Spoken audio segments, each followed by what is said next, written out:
ya baik, bismillahirrahmanirrahim. Assalamualaikum warahmatullahi wabarakatuh. Sebelumnya izinkan saya memperkenalkan diri. Perkenalkan, nama saya Ilham Hadi Muzaki. Saya mahasiswa STI Dr. KZ Mutakin. Saya dari Prodi Pendidikan Agama Islam. Saya dari kelas 6A kuantitatif. Di sini saya akan menjelaskan sedikit tentang psikologi keuangan dari Morgan Housel. Jadi di sini saya akan menjelaskan sedikit tentang teori Morgan Housel yang luck and risk atau keberuntungan dan resiko. Jadi di sini saya akan menjelaskan untuk memenuhi salah satu tugas mata kuliah sosiologi pendidikan. Jadi sebelum masuk ke pembahasan, mungkin di sini saya akan menjelaskan terlebih dahulu bahwasanya Morgan Housel itu menjelaskan bahwasanya keberuntungan dan resiko adalah kenyataan bahwa setiap hasil dalam hidup dibantu oleh kekuatan selain usaha individu. Jadi teman-teman semuanya, bahwasanya ketika kita melakukan usaha dan mencari uang dalam artian kita membuka lowongan baru atau mencari pekerjaan dan lain-lain, itu bukan hanya hasil dari individu kita sendiri saja, tapi juga ada faktor lain, yaitu ada faktor luck dan ada faktor risk. Nah, dimana menurut saya pribadi faktor luck dan faktor risk ini tuh saling berhubungan satu sama lain atau saling berkaitan satu sama lain. Karena kenapa? Tanpa adanya resiko yang kita ambil, kita tidak akan mengalami yang namanya itu keberuntungan. Dan tanpa adanya keberuntungan, kita mungkin akan beresiko. Jadi dua-duanya ini saling berkaitan satu sama lain. Contohnya kayak gimana? Contohnya mungkin ini yang saya alami sendiri. Jadi saya itu pernah jualan layang-layang waktu itu. Karena waktu itu di sini lagi musim layangan, terutama di daerah saya sendiri, saya mencoba untuk menjual layangan. Nah, mungkin di sini saya awalnya mikir mungkin kalau misalkan saya ngejual, apakah saya bakalan laku gak ya, dan lain-lain. Sempat kepikiran sampai kalau misalkan gak laku kayak gimana dan lain-lain. Dan akhirnya karena saya memberanikan diri di sana, saya mencoba untuk mengambil resiko dan berjualan layangan tersebut.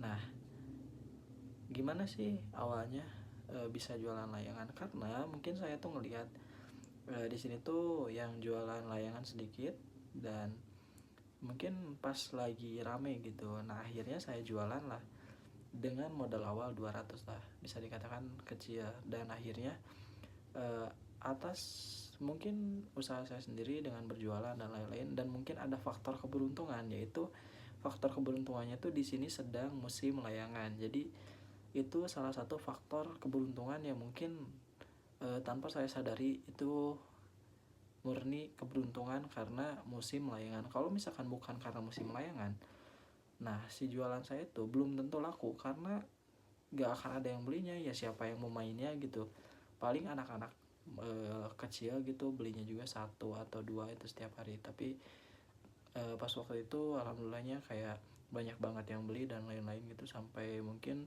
pernah tuh per minggu itu sampai 600 layangan beli bolak-balik dari Wanayasa ke Purwakarta. Nah itu juga. Nah jadi banyak juga mungkin faktor-faktor keberuntungan dan faktor risiko ini sendiri.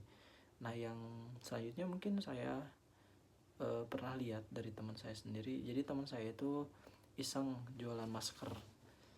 Nah kalau misalkan waktu corona, dia kan iseng tuh jualan masker karena mungkin dia ingin mencoba untuk mengambil resiko tersebut. Tanpa dia pikir panjang, ya udahlah beli, dan akhirnya laku gitu jualan masker itu. Nah itu kenapa bisa dikatakan ada faktor keberuntungan? Karena faktor keberuntungan itu sendiri itu dia bisa naik dalam artian karena adanya corona dia bisa jualan masker yang banyak. Nah nyambung juga dengan kalau misalkan kan terkadang kalau pas waktu itu pas corona, kita kan nggak tahu kan faktor luck atau keberuntungan itu ada di siapa aja dan faktor resiko ini tuh ada di siapa aja. Nah faktor keberuntungannya itu mungkin dari orang-orang yang jualan masker dan lain-lain, kayak hand sanitizer, kayak vaksin dan lain-lain, itu kan sangat tinggi ya naik.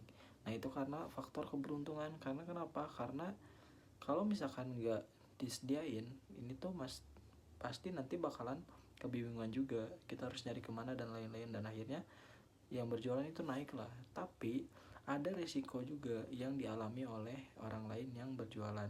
Contohnya kayak misalkan ada tuh di Purwakarta yang sampai bangkrut dan lain-lain. Nah itu resiko. Karena kenapa? Karena ya mungkin dari segi jualan dan lain-lain mulai menurun. Terus kayak kalau misalkan sampai sekarang ya ada juga toko-toko yang belum bisa naik lagi gitu, kayak sebelum corona. Kalau misalkan sebelum corona itu masih banyak yang beli, tapi ketika udah corona itu sekarang masih ada dilihat gitu yang masih kesusahan untuk menaikkan lagi bisnisnya, karena ya resikonya kayak gitu. Adapun kalau misalkan habis corona langsung dia ramai lagi, ya mungkin itu ada faktor keberuntungan itu sendiri. Nah bagaimana sih solusi yang bisa ditawarkan gitu dari segi luck dan dari segi risk ini? Nah mungkin dari pandangan saya sendiri, kalau misalkan dari segi keberuntungan dan risiko itu kan kita nggak tahu, karena kan usaha tadi balik lagi ke teorinya Morgan Housel yang bahwasanya keberuntungan dan risiko adalah kenyataan bahwa setiap hasil dalam hidup dipandu oleh kekuatan selain usaha individu. Karena kalau misalkan mengandalkan usaha individu itu pasti susah juga. Kayak misalkan contoh kecilnya kayak misalkan ada influencer yang mencoba makanan yang kita jual. Nah datanglah, dan akhirnya itu tuh dia beruntung karena dia ditawar, atau misalkan dia ada influencer yang datang terus bilang makanannya itu enak, dan akhirnya naiklah makanan itu. Karena kalau misalkan sekarang disebutnya tuh FOMO, ikut-ikutan yang lagi viral gitu.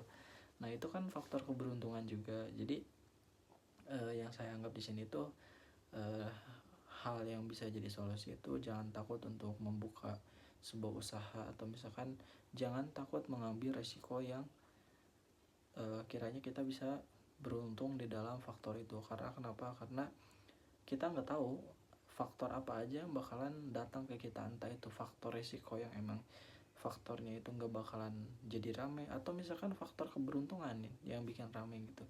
Jadi jangan takut untuk membuka usaha sendiri, karena sekarang udah susah banget cari kerja dan lain-lain, harus pakai uang. Jadi ayolah berani buat membuka peluang usaha itu sendiri. Jangan takut buat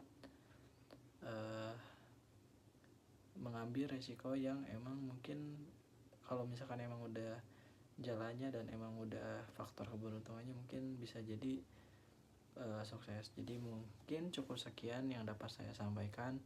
Mohon maaf apabila ada kesalahan dalam penyampaian, atau misalkan kesalahan dalam pemahaman dari diri saya sendiri, karena saya juga masih belajar dan saya hanya sekilas membaca tadi tentang teori keberuntungan dan resiko ini, dan saya rasa teori ini sangat menarik. Jadi mungkin cukup sekian dari saya. Mohon maaf apabila ada kesalahan. Selebihnya saya mungkin akan mencari tahu lebih tentang teori ini. Akhirul kalam, Allahumma fiq lakum. Wassalamualaikum warahmatullahi wabarakatuh.